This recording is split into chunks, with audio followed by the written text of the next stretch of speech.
What's going on, Chicago?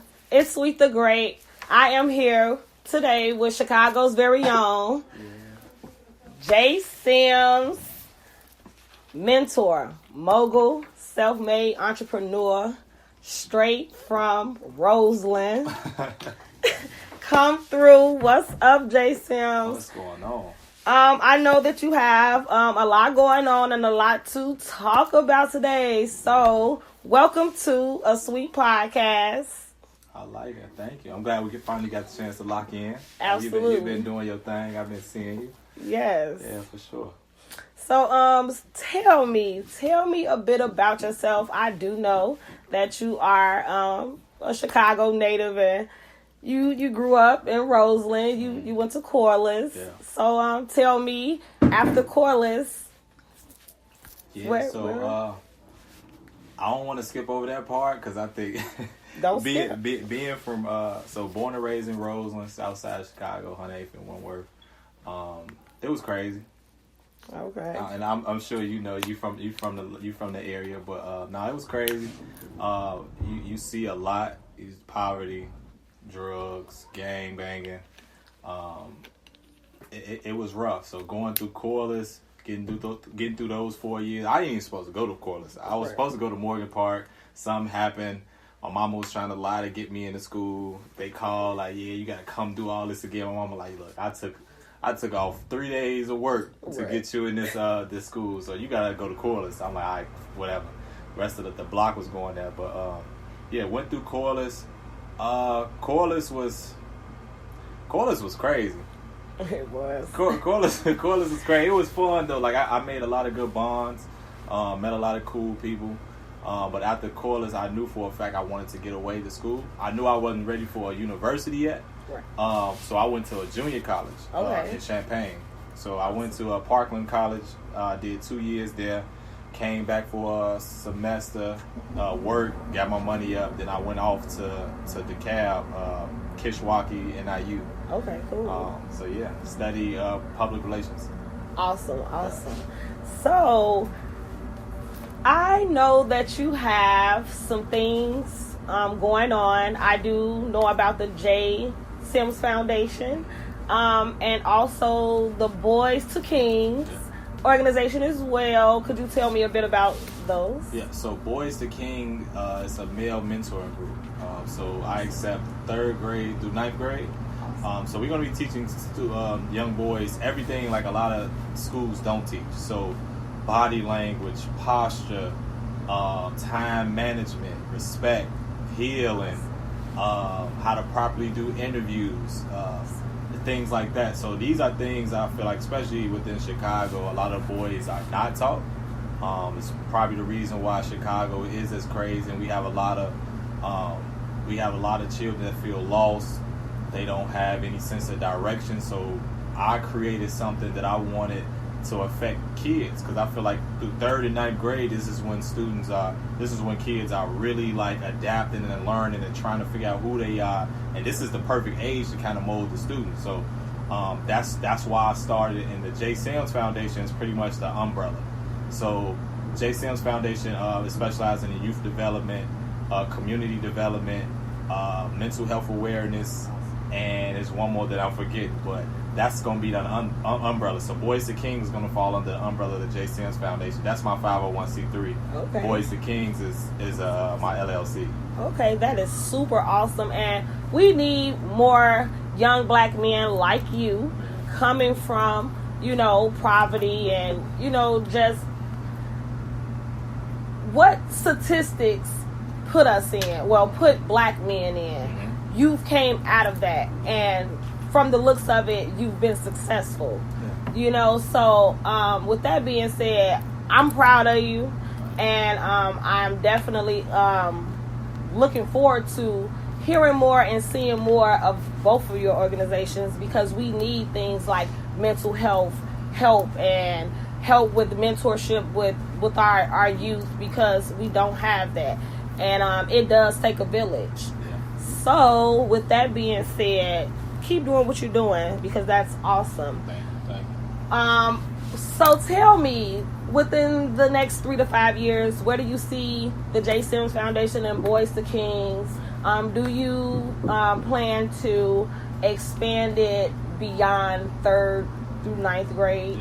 And what else do you have, coming soon or in the near future or future? So Boys to Kings in the next 3 to 5 years, I honestly see it being one of the biggest male mentorships in Chicago. That's my goal. 3 to 5 years, I want to have 100 plus, 200 plus students that's under the program. As far as the j.sims Foundation, I also want it to be real big. I want a lot of federal funding because, like I said, I'm doing the event curation. That was the other one I forgot about. Event curation, mental health awareness, youth development, community development. I want funding flowing through the company to address all of those things. So I want to have mental health awareness days and weeks where I'm doing different programs, youth development, things like that. So I want government funding. I need assistance to kind of make my dream kind of a reality and make it expand throughout Chicago, because I can't do it by myself, of Absolutely. course. So that's my idea, is just to make it bigger. Yes, I actually I see the vision. Yeah. So I'm definitely looking forward to more of this. I know we all have been dealing with the pandemic. Things have been definitely a rocky road for a lot of us. For me, tons of things have been going on, but I'm definitely keeping afloat and staying positive, keeping it moving, and I just encourage all my peers to just stay motivated, stay positive, and anything you set forth will definitely prosper if you just stay faithful. So how have you been doing during the pandemic, and has it affected anything in your life? So 2020 has probably been the craziest year of my life. It's been so many highs, it's been lows. We lost Kobe Bryant. That's how I knew 2020 was gonna be crazy. Once we lost Kobe, I'm like, oh shit, I don't know what's gonna happen. But no, it's been crazy. But for me, I try to look at the positives from it. Like I was recently furloughed because of the pandemic. But the positive is now I'm a full-time entrepreneur, and this is something I have been praying for. That's awesome. I have been praying to kind of just get uncomfortable and just push myself a little harder. But when you got a job, that's kind of like your security. So you don't go as hard for your own dreams and your own goals. You give it like 60% effort, because your work, your 9 to 5, is taking up a lot of your time. But because of the pandemic, I'm a full-time entrepreneur now. Now I'm fully invested into my dreams and my goals. So that's been cool. And then as far as like everything else,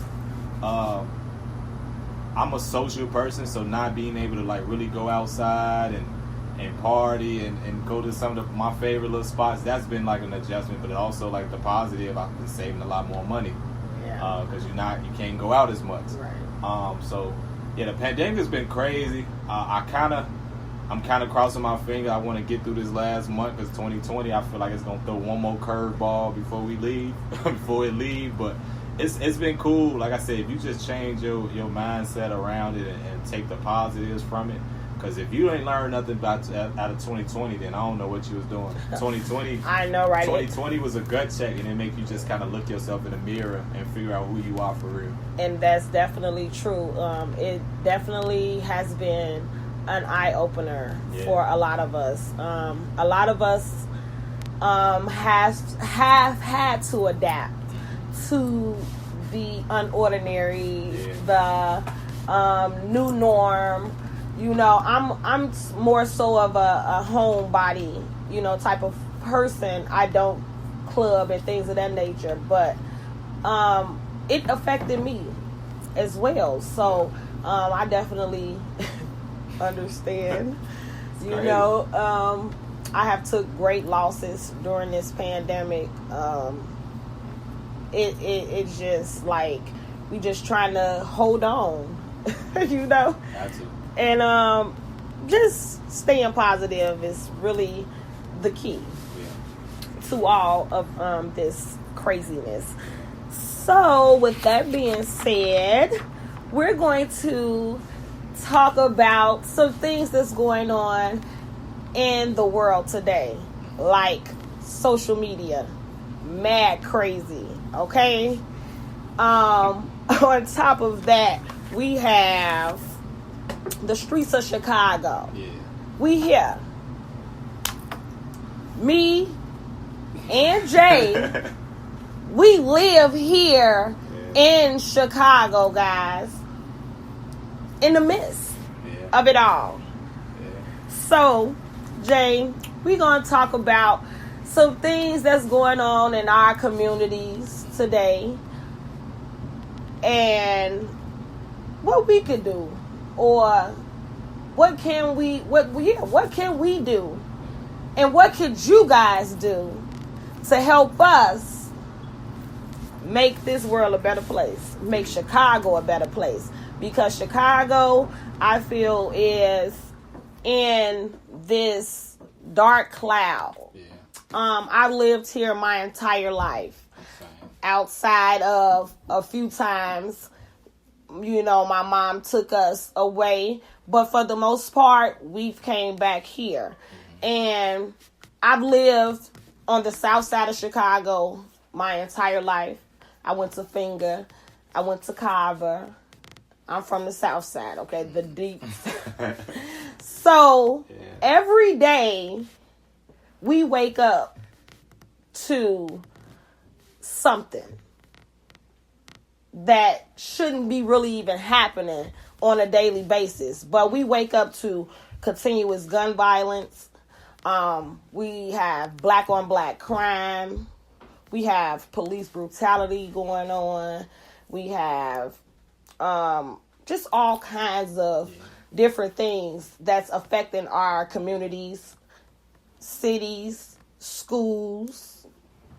So I just, me as a person, I feel it's a duty as a citizen to help my neighbor. So how we were raised, I was raised on 110th and State Street. We were raised together. Okay?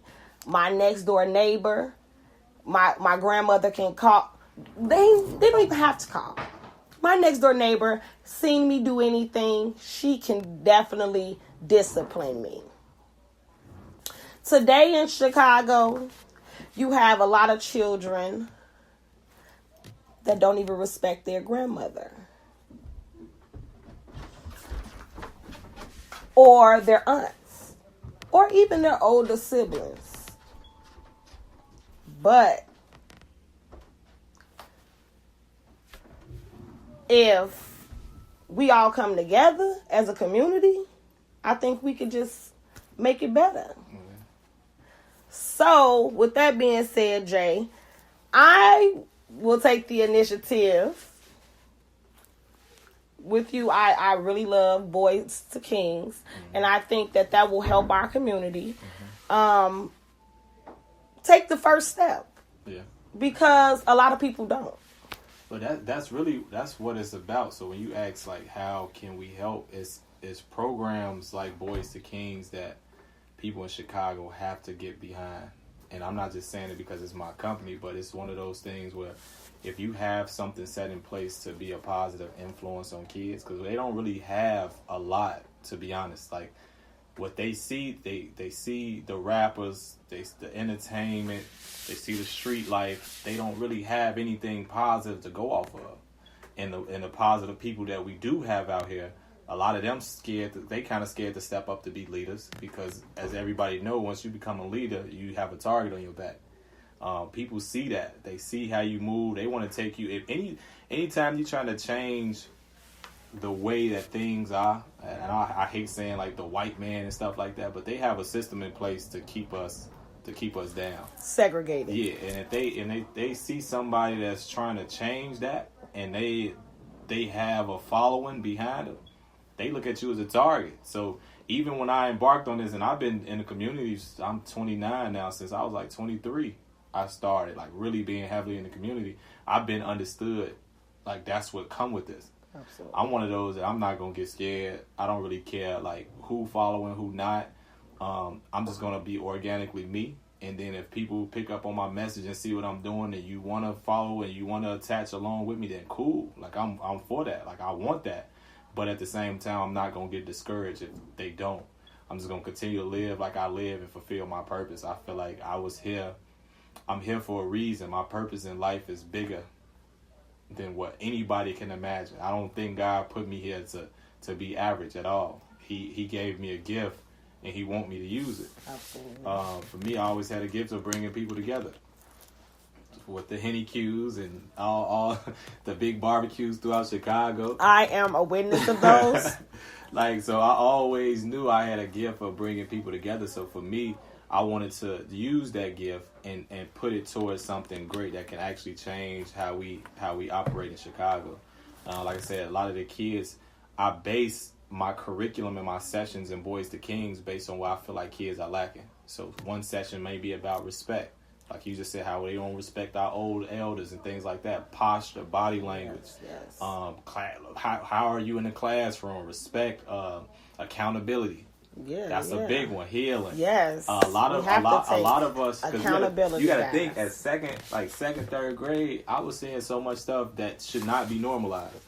I had friends that's getting shot, 3rd, 4th grade. I got drugs all around me at a young age, so that's stuff that's not normal. Like we normalize that being from Chicago, and it shouldn't be normalized. Like exactly. I should be witnessing friends getting killed 4th, 5th, 6th grade, gunshots. Like, oh, what's that? Oh, they just shooting. And you just go back to playing like regular. That's not normal. It's not normal. And so what a lot of people fail to understand is like before we can get better or move forward, we got to heal first. Absolutely. It's a lot of kids out here with so much trauma. PTSD is real. It is. They diagnose the people in the wars and stuff like that. But in Chicago, if you seeing 30, 40 people get killed in a month, like that's not normal. You reading about it, you hearing it, you got close friends. That's not normal. So that's heavy. A lot of the kids have PTSD and nobody really know it because in Chicago it's normalized. You wake up and like, oh shit, 50 people got shot. Oh damn, 22 did. Oh okay, and you just go about your life. That shouldn't be normal. It shouldn't. So that's why it started. It started with healing, I think. Me too. First. I agree. We definitely have to heal. And wake up. Okay. I've been learning. Everything is a learning process for me. You know what I'm saying? We are never too old or too young to learn anything. Yeah. So my motto is each one teach one. Mm-hmm. Grasp your sister, grasp your brother. I'm the oldest of a lot of children, and my siblings kind of run from me because I'm very firm. I like to stand on what I mean. What I say is what I say, and I want them to be better and do better. You know what I'm saying? How we was raised and brought up, it was okay, but we could be better. For sure. And if you knew better, you do better. For sure. So I'm a forever push. Help your neighbor, love your neighbors.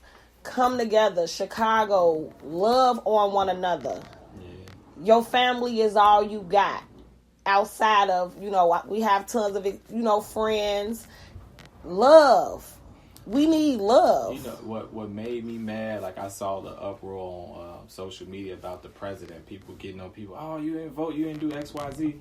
I'm going to be honest, like, as the black community, if you looking for a president to do anything for you, you crazy as hell. Facts. Black people got to do for black people first. Cause take care of yourself. Yeah. Take the initiative. Take the initiative to do what you need to do as the people, as the person first. Mm-hmm. Then everything else will follow. And that's how it started. It started with accountability. I think for us, we so quick to point the finger at other nationalities or other groups or whoever. Oh, this state fault. It's this the reason. Nah, I ain't gonna lie. We still banging on talking about slavery. I know what our ancestors went through. At the same time, this a different fight that we in right now. We have if not equal opportunity, close to it, where we have the internet. So you don't need to really even go to school no more to be taught. All the books, research is right there for you. So right in the palm of your hand. Yeah, you can learn on your own. So it's that accountability piece, as far as just stop always pointing the finger. Look yourself in the mirror like, no, I got to change. It start with me first. And then it's the little things like support. The black dollar is everything. If the pandemic haven't showed you nothing, and this revolution that we in is like, people, I think I was so proud of black people during this pandemic, because I think we finally for the first time realized we have the power. Black people, we move the needle. Like if it's not for us, whether it's entertainment, sports, whatever it is, like nothing moves until black people say it moves. The black dollar is strong. If LeBron James to this day say, no, I ain't picking up another basketball, billionaires are gonna be sick. If we just say, no, I ain't shopping at Gucci and Louis no more, they ain't never did nothing for us, they gonna be sick. What happened when the pandemic happened? You had so many companies apologizing to black people. Ain't even did nothing. Hey, black people, I just want to let y'all know, like, yes. I love y'all. I support, because they know how important the black dollar is. And I think for us, we start realizing it too. It's like, no way, we just shut all this shit down. For sure. We are we tear it up. We are the majority of the market. Yeah. Okay? And that's definitely facts. So with that being said, supporting one another, supporting each other is definitely important. I love my black people. For sure. Outside of anything, I know we all make mistakes, so it's okay. A lot of people, you have to know that it's okay to fail, because if we don't fail, how could we know what's to come? Yeah. You know. So I'm with always just learn. Grab somebody. If you know something, just enlighten the next. You know what I'm saying? I love to just push out knowledge. You know what I'm saying? Because it's a lot of us that don't know a lot of things. And if we did know, we would be much better. The highest human act is to inspire. Yes. Because the thing is, even if you can't save millions or hundreds of people, if you just save 10 people, like even like this podcast, somebody might hear it like, damn, I want to change how I move, and whatever. That's somebody life that you could have saved. Yeah. 5, 10 people, whatever the case may be, that's somebody life that you could have saved just by just speaking your truth. Absolutely.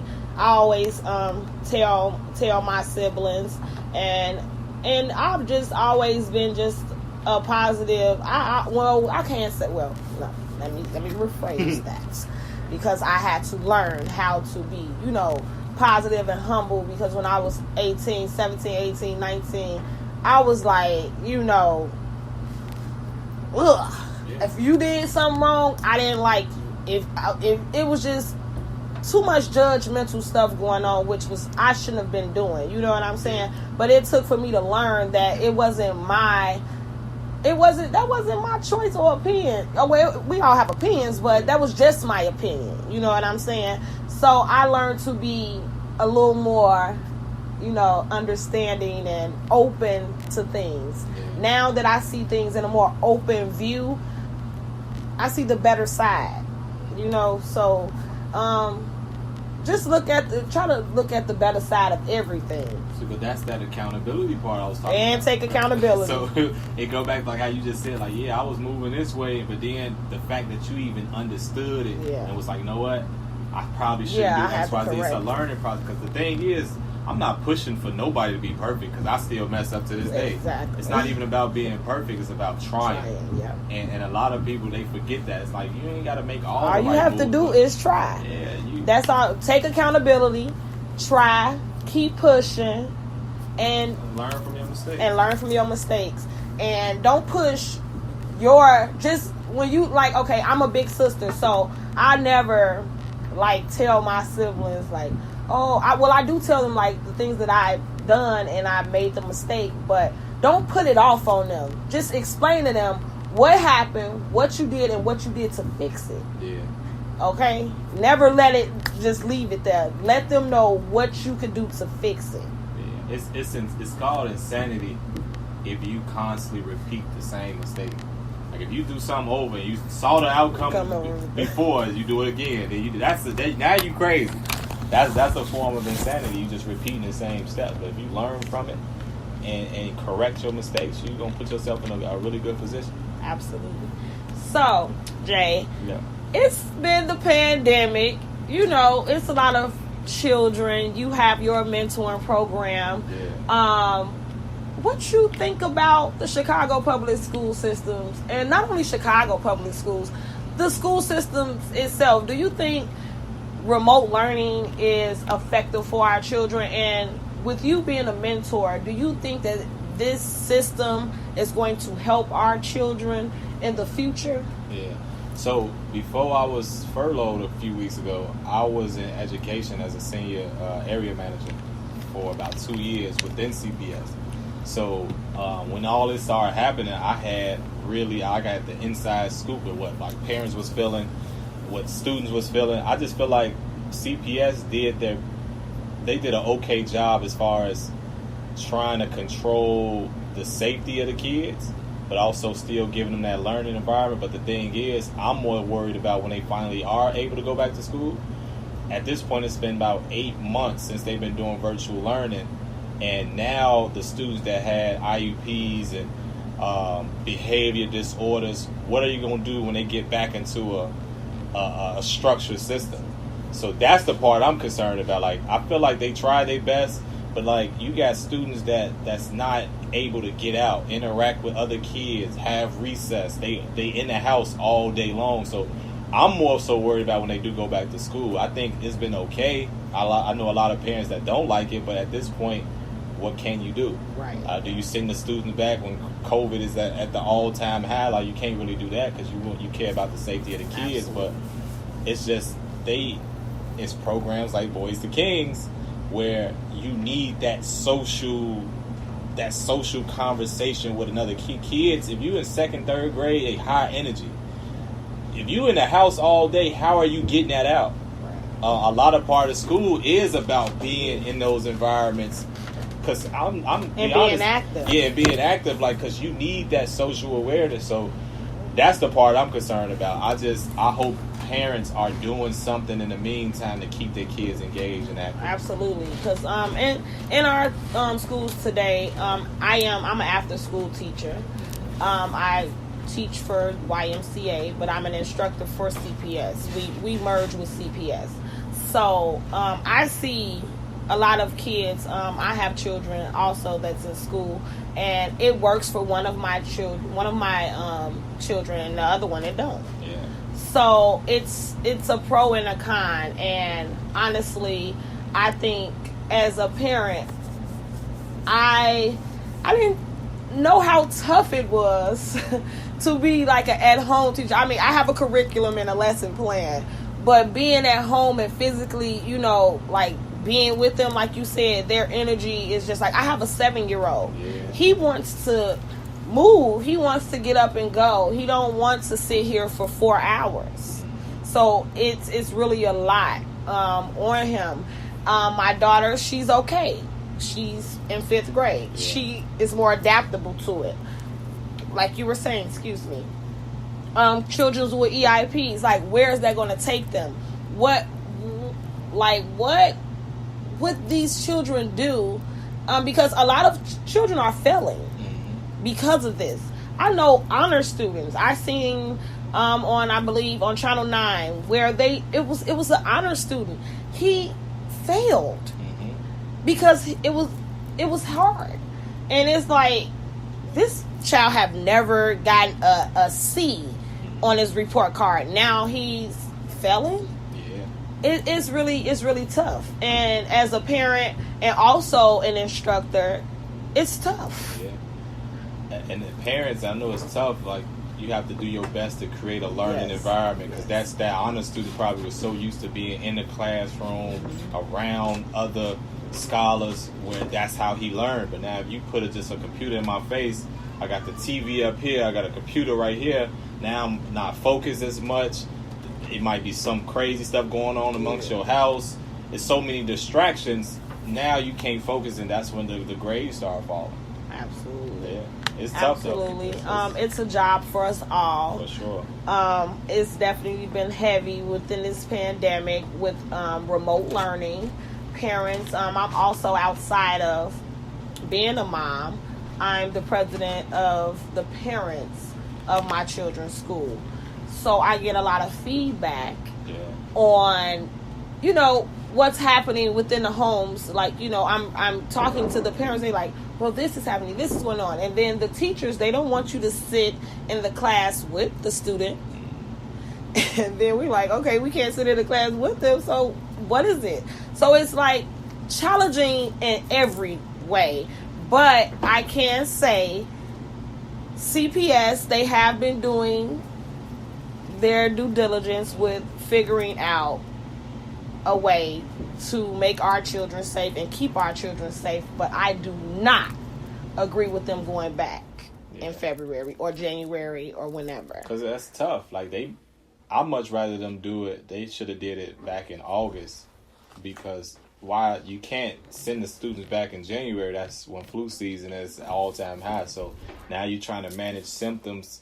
He got a runny nose. Now you send the student to the COVID isolation room just for a runny nose. It might not even be a COVID symptom, but it's flu season. So it can be just a common cold. It's going to be tough. Me personally, I don't really see the kids going back until like March, April, if they go back then. I'm sorry. I'm going to hire a private nanny. We already have tutors. Yeah. My children is tutored. So I think that as a mom and Jay as a mentor, we're just going to continue to do what we can to uplift and keep these kids positive in our communities, in our homes, families, and just in all the neighborhoods near and far, because all of us is definitely experiencing this. Yeah, for sure. So, Jay, could you tell the people where they could follow you on social media? So, Instagram, I am _ the letter j.sims. I'm on Twitter, I am _ j.sims. Facebook, Jonathan Sims. I'm missing one. What's another one we use? There's so many of them. Snapchat, I am _ j.sims. If you want more information about Boys to Kings, I have a Facebook page and a group up right now, Boys to Kings. Email boystokings.llc@gmail.com. So we're going to be opening registration December 8th. So in a few weeks, I'll be having like open houses to talk to parents, because I know one of the things parents, they want to know who I am. Okay, who am I trusting with my child? So I'm going to have open houses for them to kind of get to know me, what the program is about. We're going to be talking about the curriculum, the different sessions we're going to be having. But I just ask all parents just to really support, make that investment into your child. That they play what's the damn game on the internet and YouTube, Roblox and all that. For $50 a month, you're getting so much. You get the sessions are going to be impactful, and you also getting a mentor. I'm doing weekly check-ins. It's going to be a big group. So the group, our boys, we're going to be in the community. We're going to be doing a lot of charity work. We're going to be passing out turkeys and gifts, and I'm going to have them very involved and active so they can kind of understand what it means to give back. And then also, like I said, those sessions is going to be big about respect, body language, public speaking, resume building. We're going to be talking about a lot of stuff. So that $50 investment, like I told the parents the other day, I'd much rather pay $50 a month than pay jail fees, lawyer fees, and hate to say it, I agree, caskets and funeral costs. Absolutely. And guys, definitely Jay is definitely expanding Boys to Kings. Oh, for sure. So be on the lookout, okay? So just keep your ears near, because I'm sure he has something for you. Yeah, definitely the greater Chicago area, suburbs.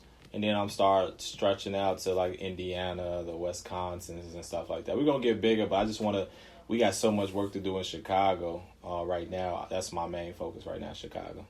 That's awesome. I agree. Our city definitely need it. Yeah. I am Sweet the Great. This is a sweet podcast. This is J. Sims. Yeah. It was a pleasure speaking with him today. For sure. I definitely enjoyed our conversation, and I look forward to speaking with you again, and also working with you, teaming up, doing tons of things in our community, because it is our community. We are neighbors, and we definitely should always stick together. So, guys, you can follow me on all social platforms. I am Sweet the Great. That is SweetTheGreat on all platforms. And this is j.sims. I appreciate y'all. Thank y'all for tuning in. Peace, y'all.